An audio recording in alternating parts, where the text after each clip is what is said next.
नमस्कार, आ गए हैं फॉर्मूला गुरु। आज आपको बताएंगे कि कंपाउंड एनुअल ग्रोथ रेट क्या होता है। अगर आप निवेश की दुनिया में नए हैं तो आपको वित्तीय बाजारों के तकनीकी जटिल शब्दों को समझने में काफी मुश्किल आती होगी। आप mutual fund, bank fix deposit, saving account और इक्विटीज जैसे निवेश उत्पादों में पावर ऑफ कंपाउंडिंग यानी कि चक्रवृद्धि ब्याज की ताकत को जानते होंगे।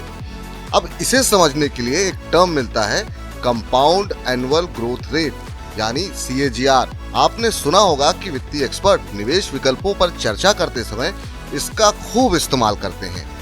गुरु बताते हैं कि CAGR किसी दो दिए गए साल के बीच सालाना औसत बढ़त दर को कहते हैं। इससे किसी निवेश या कमाई में सालाना बढ़त का अंदाजा लगाया जा सकता है।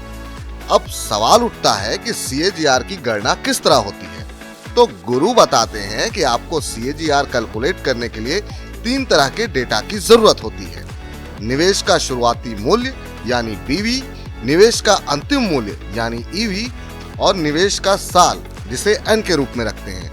मिसाल के तौर पर मान लीजिए हिमांशु ने 5 साल पहले 1 लाख रुपए का निवेश किया था। 5 साल बाद में उन्होंने अपना निवेश भुनाया तो उनका एसेट बढ़कर 1.51 लाख रुपए हो गया। इसका मतलब ये है कि उनके निवेश में 51,000 रुपए की बढ़त हुई। अब हम निकालेंगे कि उन्हें कितने फीसद का रिटर्न मिला। ये हुआ 8.6%। हालांकि आपको ये नहीं मानना चाहिए कि हिमांशु को 5 साल तक हर साल 8.6% रिटर्न हासिल हुआ। ये गलत अनुमान हो जाएगा।